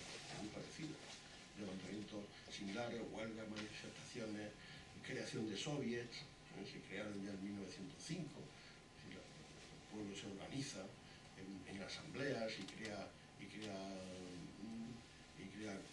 consejos soviets con delegados de unas empresas y de otras, y que se quedan con parte del poder, inclusive llegan a retener impuestos, llegan a tener milicias, llegan a ordenar la sociedad, es decir, llegan casi a una pre-revolución, que son reprimidos brutalmente y desaparecen durante unos meses, muy poco tiempo. Pero esa revolución queda en la memoria y en 1917 la van a repetir. Se van a repetir casi con los mismos pasos que se dieron en 1905. El punto de partida del 17 Realmente la Revolución Rusa, le decimos Revolución Rusa, pero son dos momentos. Uno está en febrero y otro en octubre. Primero, en febrero se da paso a una fase pre-revolucionaria en los soviets y una fase liberal en cuanto a la estructura política. Y luego ya en octubre es cuando tenemos el todo el poder para los soviets. La situación en Rusia pues era terrible. Hemos visto así por encima lo que era la situación económica del campesinado, de la inmensa mayoría del pueblo ruso, ¿verdad? Porque industrialmente había muy poco desarrollo de la burguesía en 2 o 3 ciudades nada más, muy poco en San Petersburgo, en Moscú y en algún otro sitio. El campesinado vivía en estas condiciones tan terribles, pero la guerra del 14 al 17 pues había acentuado todo esto brutalmente, porque bueno, se llevaban a los jóvenes, se los llevaban al frente por millones los campesinos que salieron hacia el frente, donde morían a mansalva, muy mal instruidos, muy malos pertrechos, derrota tras derrota, una situación digamos, de desesperanza brutal, maltratados los soldados por los oficiales, que es fruto de las razones que a veces no se destaca, pero era tremendo. Los trataban como esclavos casi, siervos, llevaban los oficiales una fusta en la pierna para sacarle y pegarle a los soldados. El concepto de soldado, el concepto era el del campesino, del siervo que ellos habían tenido toda su vida, porque los oficiales procedían de la aristocracia. Bueno, en esta situación, además, internamente, pues el ejército consumía el presupuesto del Estado y los bienes y los pertrechos y la comida, etcétera, iba en buena parte hacia el ejército, y en las ciudades y en los pueblos la situación se acentuó y se hizo terriblemente dura, miserable, en extremo. Y eso fue lo que provocó, en principio, las grandes movilizaciones de febrero y un poquito antes ya.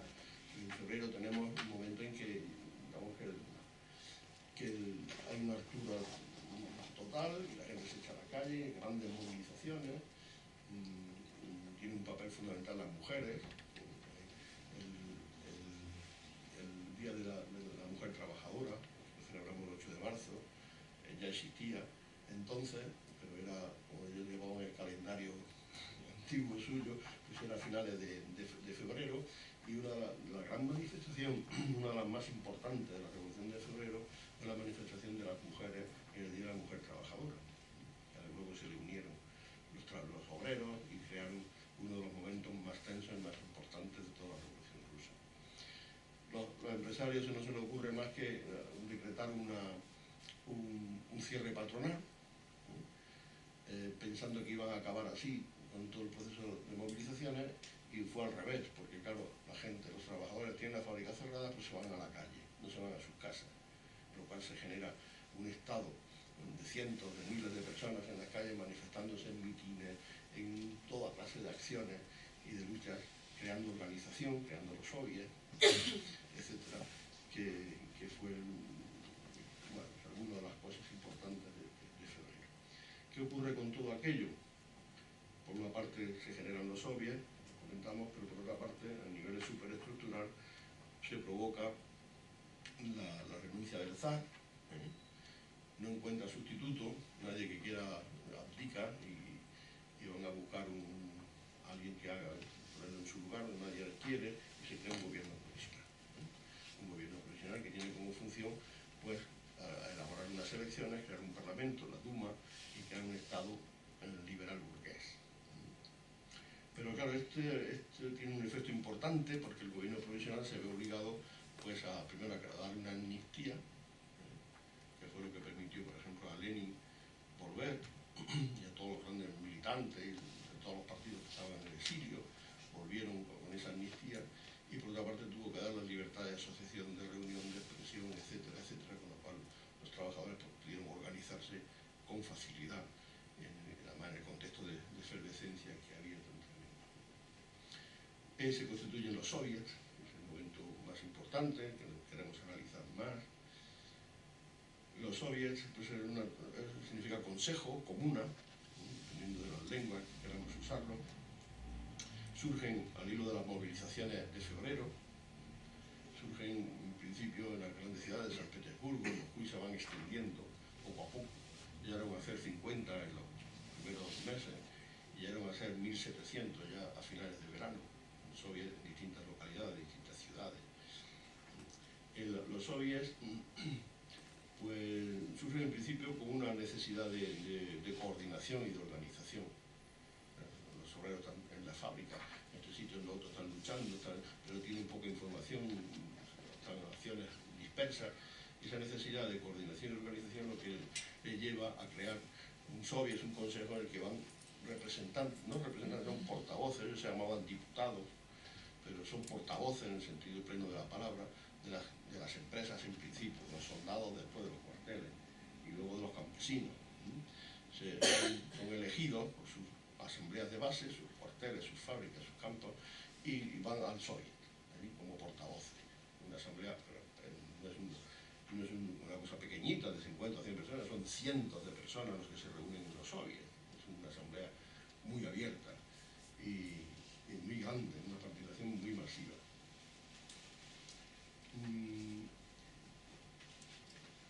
Funcionaban pues con democracia directa, como decimos, pero además es importante darse cuenta de que cosas que a veces no salen en todas estas historias que comentamos, que los soviets no solamente son la representación de los obreros en lucha y de los soldados, sino que empiezan a gestionar la vida política. Los soviets empiezan a repartir alimentos, empiezan a organizar la ciudad, empiezan a atender la seguridad, porque aquello es un descontrol total. El gobierno estaba perdiendo totalmente los papeles, las posibilidades, la gente campaba por sus respetos, y los soviets tuvieron que crear la Guardia Roja. La Guardia Roja es una especie de milicia de los propios obreros, que se constituían en milicia para crear seguridad y orden en la ciudad, que luego tuvieron otras funciones, pero en principio la Guardia Roja era para organizar y controlar los problemas sociales en la ciudad. Recababan impuestos, no se los daban, al Estado no, para el soviet, la gente pagaba los impuestos al soviet en vez del Estado. Llegaron a atender educación, tuvieron medios de comunicación, prensa, periódicos, tuvieron su milicia, y luego poco a poco el ejército, los soldados, se negaban a reprimir las manifestaciones y se unían al soviet. A veces se entregaban las armas a los obreros y otras veces ellos mismos se constituían en ejército en el soviet. Llegaron a constituir un comité militar del soviet de Petrogrado, por ejemplo, que tuvo un papel muy importante en la Segunda Revolución, la de octubre. Lo importante de todo esto es que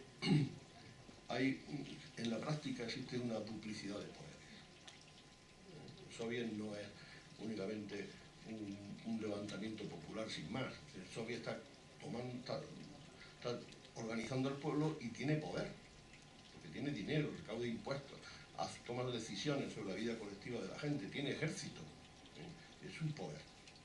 Del otro lado está el poder del gobierno provisional, que cada vez es más menguante, ¿no? Porque todavía tiene un campo, buena parte del ejército está en sus manos, pero no puede hacer casi nada más, está maniatado por completo, y es el soviet el que resuelve la vida cotidiana de la gente, los problemas cotidianos los afronta y los resuelve.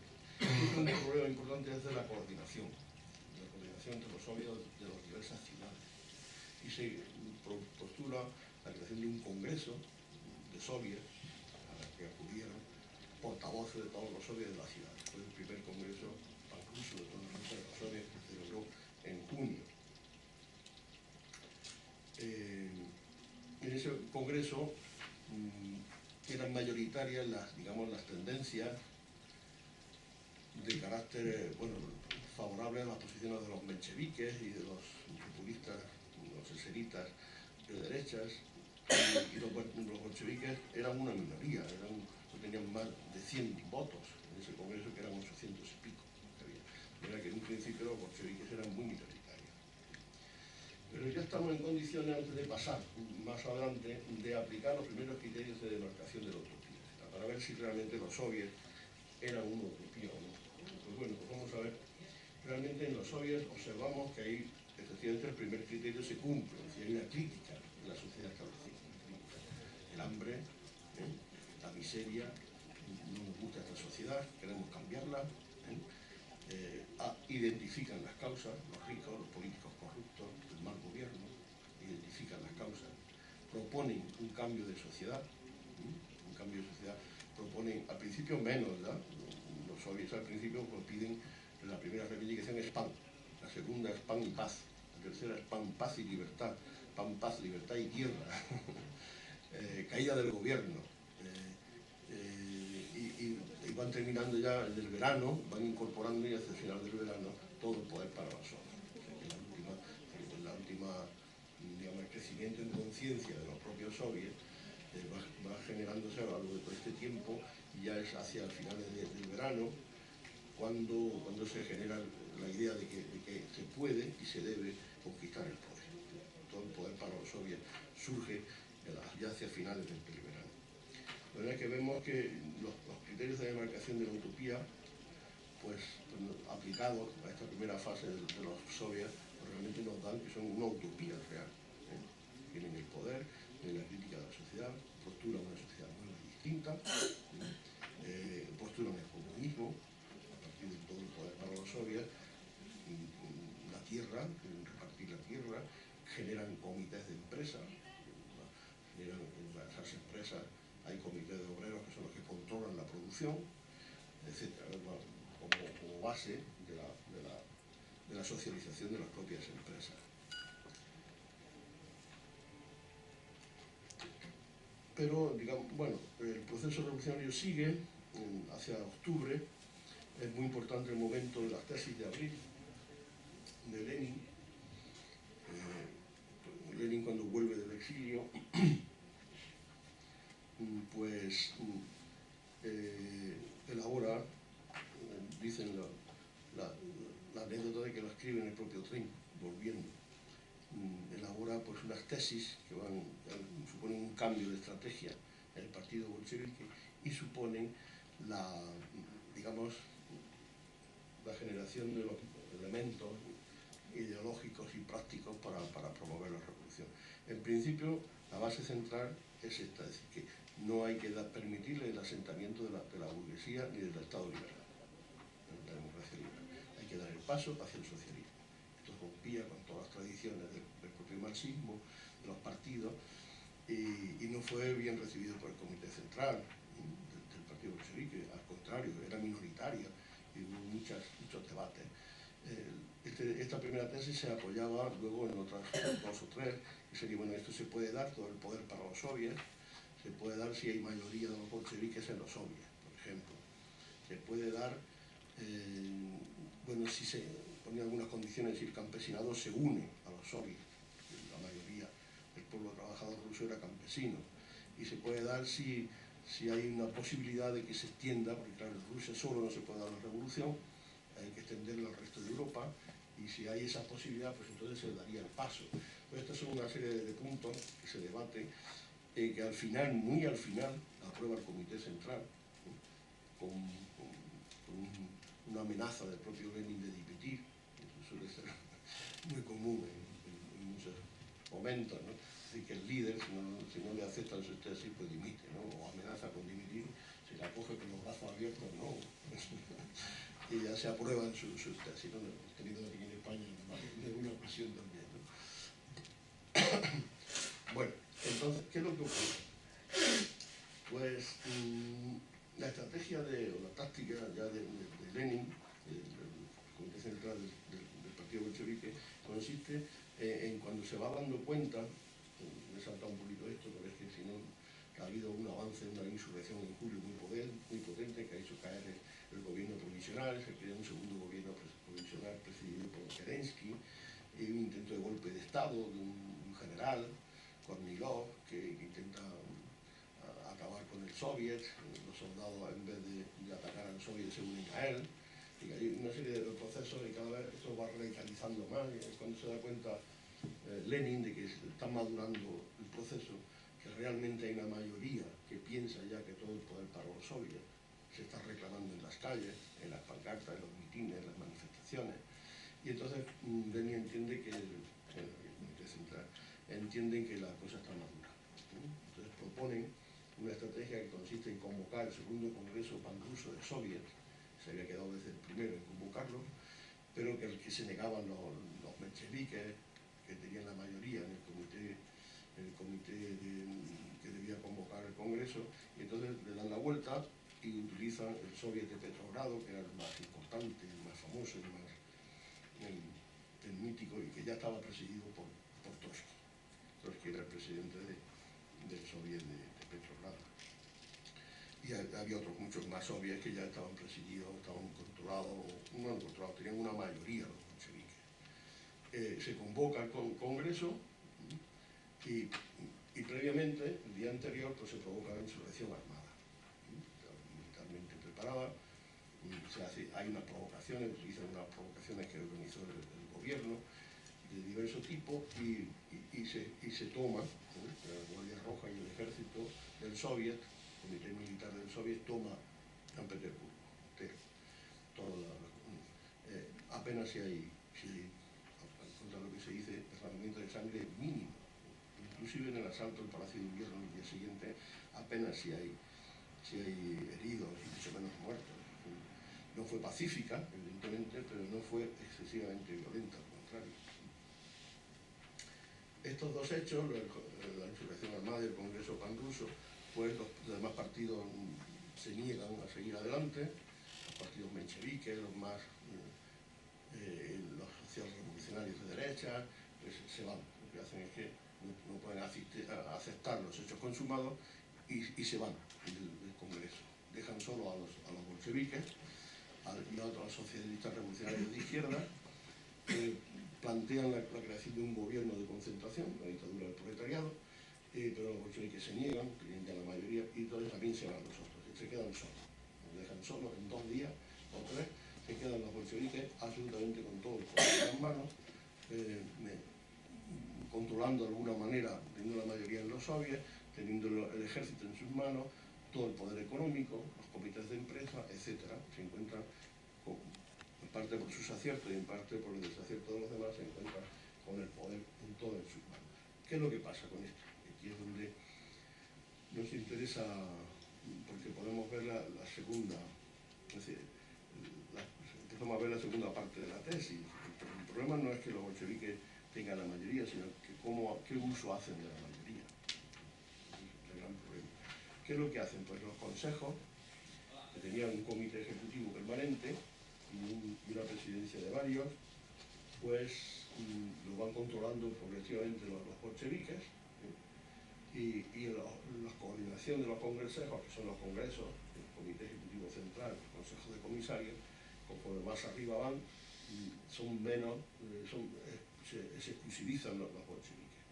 Controlan todos los mecanismos de poder, los controlan ellos desde los propios soviets. Y organizan todo el Estado según el centralismo democrático, es decir, desde arriba, del consejo de comisarios, del gobierno, verticalmente hacia abajo, todos los mecanismos de decisión en manos de los bolcheviques.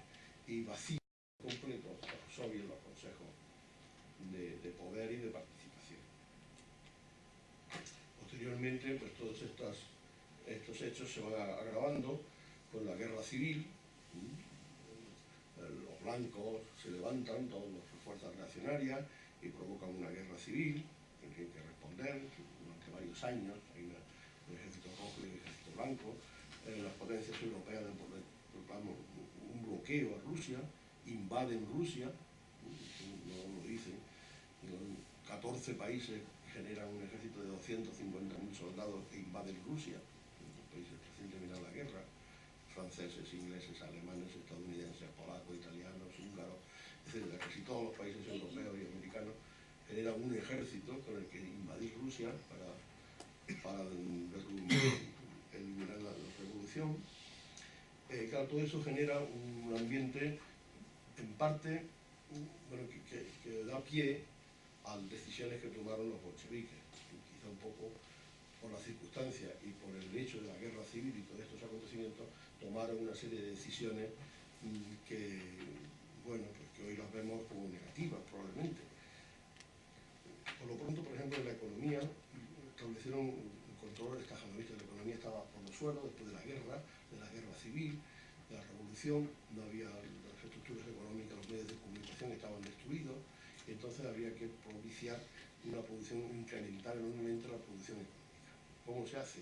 Mediante lo que se llama el estajadorismo. Es decir, los trabajadores trabajaban una inmensa cantidad de horas, en unas condiciones muy difíciles y un salario muy bajo. De forma que, de esa manera, una disciplina rígida, muy fuerte, de esa manera provocaba una acumulación de capital, una acumulación de plusvalía enorme en manos del Estado, para afrontar la guerra, para afrontar todas estas problemas. Se van eliminando todas las organizaciones no bolcheviques, la oposición interna dentro del partido bolchevique, las rebeliones populares, los masnovistas, kronstas, etcétera, etcétera.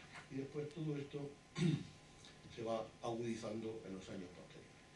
Con lo cual, yo creo que quedamos pues, con bastante corroborado la segunda parte de la tesis, como el control del partido bolchevique, de los soviets, de sus mecanismos de coordinación y a partir del control de la economía y la eliminación de toda oposición interna, etcétera, etcétera, lo que hacen es que destruyen, abortan todo el sentido utópico de los soviets y quedan, los vacían de contenido, los dejan ahí como una figura formal, pero en la práctica no tienen función, poder político ni poder de coordinación ninguno. Eso no son los bolcheviques los que controlan y los que dirigen todo el proceso, que era la segunda parte de la tesis. Bueno, y ya no sé si vamos muy mal de tiempo, estáis muy cansados, aburridos. Bueno, pues 2 o 3 reflexiones y terminamos. A ver, yo me voy a fijar en 2 o 3 cosas. Una de las ideas que a mí me parecen más importantes de toda la teoría del marxismo-leninismo es lo que puede dar de sí el pueblo. Ya sabéis, hemos leído un texto de Lenin, y la resumen sería la clase obrera, exclusivamente con sus propias fuerzas, solo está en condiciones de elaborar una conciencia sindicalista. Claro, ¿qué razones daba? Pues el marxismo interpreta que la conciencia no produce la realidad, sino que es la realidad, las condiciones sociales y económicas las que generan la conciencia. Por tanto, la gente, si los trabajadores no tienen una conciencia revolucionaria porque las condiciones económicas no se prestan para ello, porque es el poder económico y el poder político el que tiene los medios para producir ideas y producir conciencia. Y entonces generan una conciencia y unas ideas que no son revolucionarias de ninguna manera. ¿Qué es lo que pasará? Cuando llegue la revolución habrá un cambio de estructura y se generará el hombre nuevo. La revolución, cambiamos las estructuras, cambiamos las ideas y generamos ese hombre nuevo. Y de esta forma se justifica la teoría del partido de vanguardia.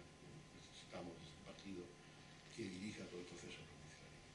Pero esto se puede ver desde otra perspectiva, que simplemente preguntándonos si el cambio de estructuras económicas no dio paso al hombre nuevo en Rusia. Solamente el cambio de estructuras económicas no produce ese hombre nuevo, o ese hombre o esa mujer. Entonces se decía el hombre nuevo, y por eso utilizo. ¿Qué nos dejaron 100 años de revolución?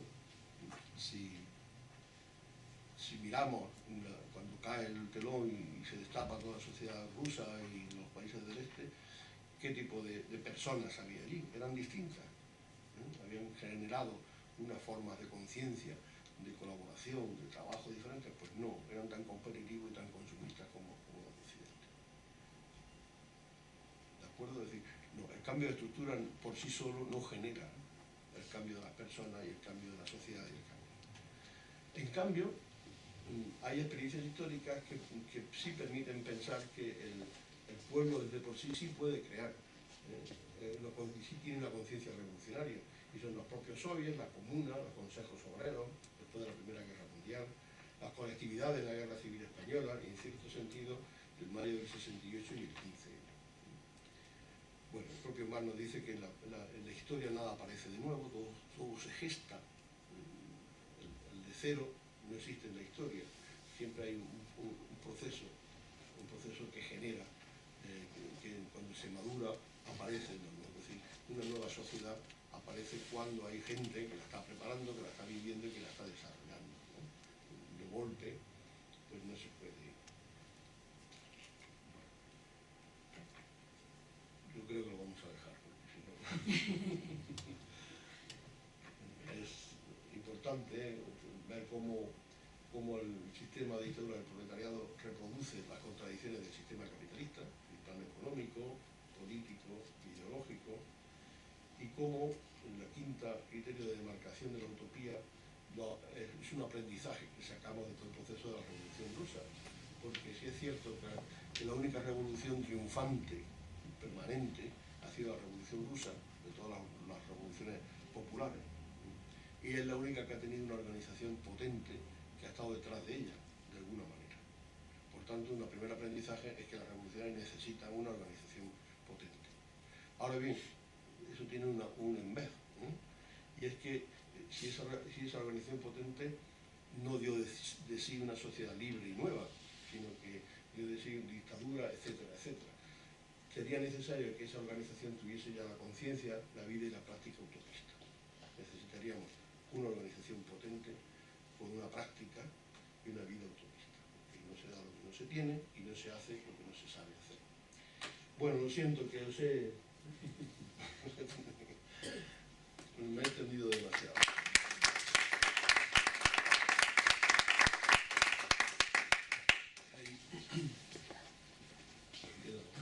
Si queréis preguntar algo, comentamos alguna cosa o estáis tan cansados que ya así aquí, compañero. Bueno, yo me presento, soy compañero en labores educativas de Felipe. Bueno, lo único que se publicó y para mí es una utopía. No, quería preguntarle, ya que he venido aquí respecto a uno de los puntos que ha dicho de la utopía, que es la concepción de un mundo ideal, ¿no? De alguna manera.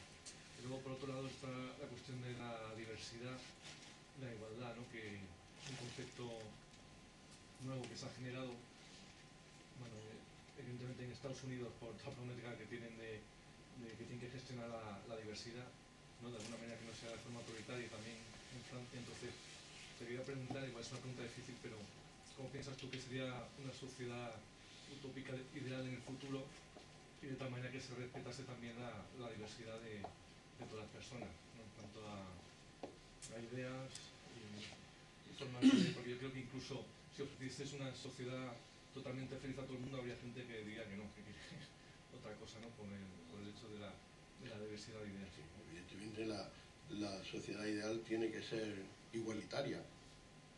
La isegoría y la isonomía de los griegos, ¿no? Es decir, la igualdad en la asamblea y la igualdad ante las leyes de todos los seres humanos, cualquiera que sea su condición, ¿no? La Declaración de los Derechos Humanos está a la base de todo esto. Es decir, todas las personas, de cualquiera que sea su carácter, su forma personal, su física o biológica, sus ideas y su cultura, tienen los mismos derechos que todas las demás.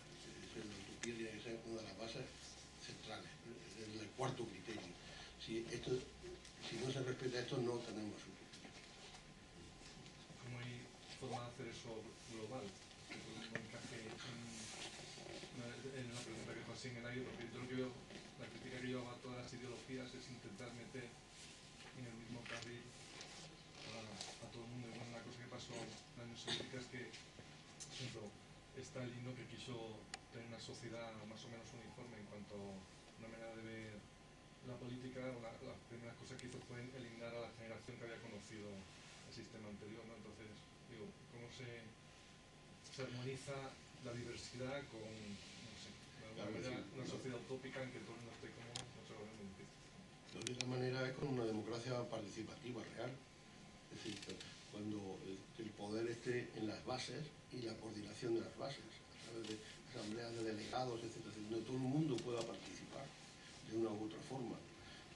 Habrá que buscar mecanismos para que eso no suponga una dispersión, pero los ha habido y los conocemos porque el 15 de puso en marcha mecanismos de coordinación de alguna manera también. Se pueden hacer y se pueden ver la comuna, en todo. Se pueden poner en marcha mecanismos de coordinación perfectamente.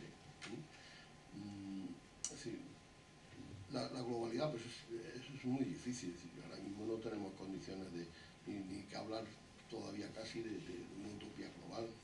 Lo único que podemos hacer ahora mismo, que estamos en retroceso, aquí hay poquita gente de manifestación de ese retroceso de la conciencia que estamos sufriendo de las luchas sociales, lo único que podemos hacer es, entiendo yo, desarrollar, potenciar los grupos, las personas, las asociaciones que quieren transformar la sociedad y y trabajar en ella en un sentido de utópico, de vivir la utopía. Tampoco es una cosa tan rara, es decir, vivir la utopía quiere decir vivir en una democracia igualitaria, participativa, en el respeto de unos a los otros, en el apoyo mutuo y la solidaridad. Eso es vivir la utopía, es decir, cotidianamente y permanentemente extenderla y provocar la fórmula de participación democrática en los foros en que se permita por ahora. Y de ahí, pues yo qué sé, para adelante no lo sé. Solo sé que habrá, porque la historia nos lo ha dicho. Si me permites, te contestaría un poco también que esta idea de la diversidad tiene que ver con las tradiciones morales y religiosas y culturales de cada pueblo, ¿no? Entonces hoy día, ya lo ha dicho un poco Felipe, hay un código que podía ser útil para todo el mundo, que es el basado en los derechos humanos. Y en ese sentido, la ética y la utopía van unidas, es decir, el impulso ético en unos valores comunes que están exigidos en los derechos humanos sería universal. Y en ese sentido la universalidad, ¿no?, no está construida, ese código ético universal de facto está proclamado, está ahí en la declaración, ¿verdad? Pero en la práctica esa ética utópica tendría que ir por ahí, ¿no? Respetar la diversidad dentro de unos valores cívicos comunes, democráticos para todas las sociedades, con independencia de las culturas, las religiones, las razas, todo. Estaba Julio y la otra compañera, me parece. Yo digo que lo más utópico que se ha conocido es el cristianismo, ¿no? Lo más utópico el cristianismo. Bueno, el cristianismo tiene una fase inicial. Es que es lo que más ha triunfado. Tiene una fase inicial muy cercana a la utopía. No es del todo una utopía social y política, pero sí una utopía convivencial y que se puede transformar en algún momento en una proyección social y política.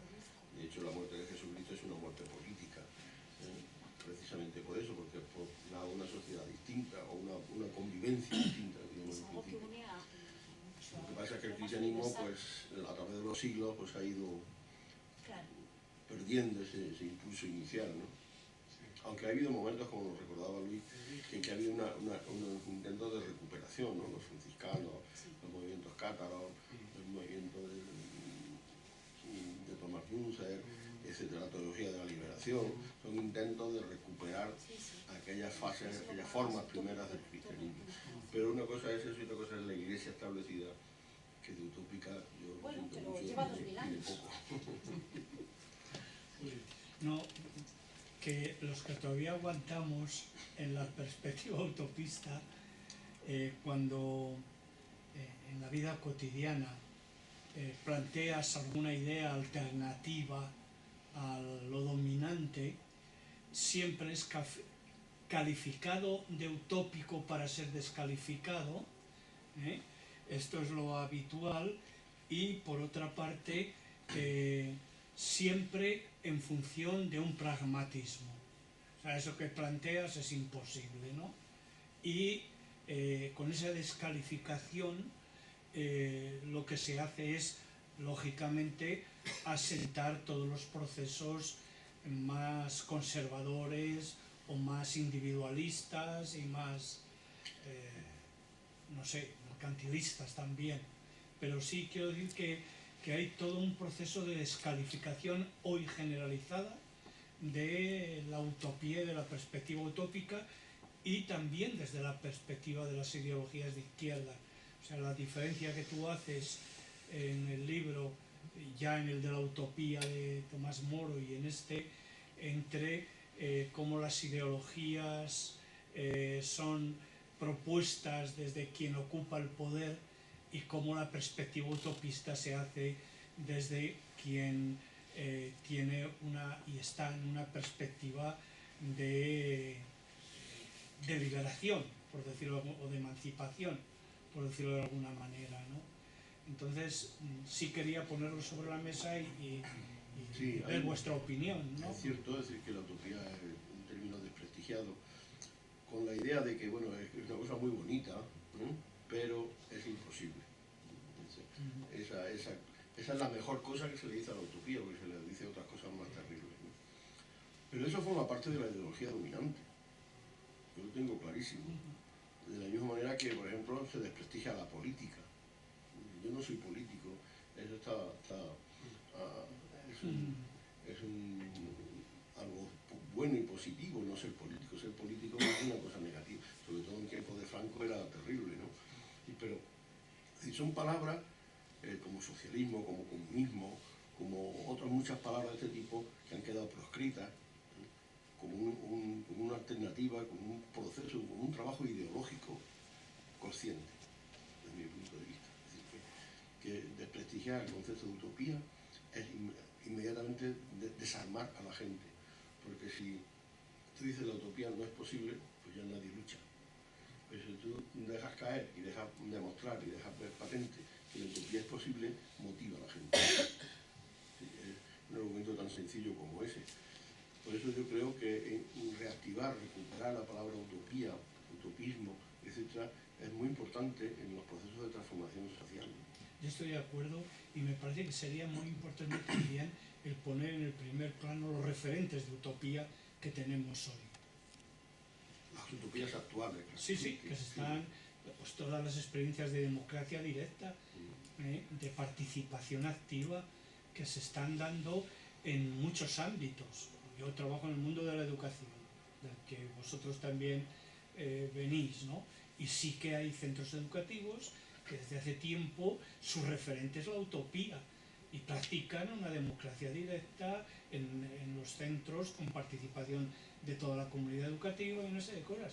Pero eso es lo que se pretende ocultar como lo imposible, ¿no? Cuando hay realidades que están ahí. Efectivamente, y inclusive realidades que son utopías reales y que no se consideran tales, se hace laudos, pero laudos sin saber lo que están diciendo. Por ejemplo, Wikipedia es una utopía. Sin duda.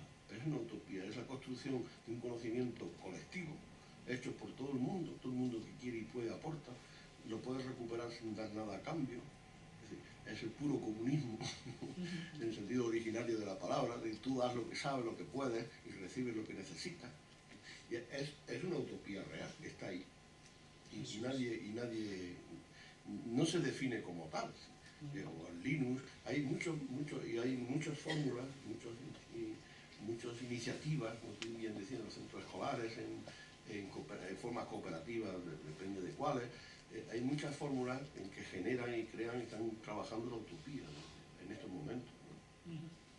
Sí, lo que pasa es que yo creo que lo que dice Julio es que se ha creado una mentalidad en torno a los poderes económicos tan omnipresentes y tan omniabarcantes que la persona está convencida de que no puede nada frente al que domina el mundo. Y los que dominan el mundo no es ya Donald Trump ni eso, sino otros poderes ocultos, anónimos, ¿no?, que son los que manejan la lógica del capitalismo, la lógica económica. Es decir, lo que tú dices muy bien de que se desprecia por eso, pues es una ensoñación frente a estos poderes que nos dominan, que nos controlan y que además te hacen pensar que eres impotente frente a ellos. O llegan a mucha gente a convencerle, le quitan toda esperanza. Esa es la lucha por la libertad y la lucha por la justicia, se basa en la esperanza, y la utopía es la raíz de la esperanza. Entonces, justamente por eso, esos proyectos utópicos, la gente llega a convencerse mediante los medios de comunicación. Claro que eso Marx no era igual que ahora. Ahora los medios de comunicación, ¿no?, y la inoculación de una ideología determinada es tan potente y a veces tan sutil, ¿no?, que llega, por ejemplo, en el mundo educativo que tú has puesto. El mundo educativo está también impregnado de la lógica neoliberal, ¿no? Escoger la escuela, la libertad de enseñanza, hay miles de conceptos que están impregnando ya el mundo educativo, cuando debería ser un derecho universal a una educación libre, gratuita, ¿no?, y de calidad. Y sin embargo, ves a muchos partidos de izquierda que hablan ya con el lenguaje neoliberal y neomercantilista. Entonces, si ya la izquierda no es capaz de crear un lenguaje diferente, ¿no?, para dirigirse al mundo de la educación, pues es que estamos atrapados, ¿no?, semánticamente en una serie de conceptos que eso es lo que decís, que tratan de anular, ¿no?, cualquier proyecto utópico, ¿no? Y además hay otro problema, que es que se considera que son islas. O sea, de hecho, es curioso que a medida de los relatos utópicos es una isla, ¿no? Es la isla de utopía, ¿no? Es la isla de Tomás More, es una isla de utopía. Lees en la Nueva Atlántida, es otra isla también. O sea, son como lugares donde allí se puede hacer, pero no se puede extender, ¿no? Es una especie de reduccionismo también territorial. Y ese es un poco, ¿no?, lo que decís vosotros.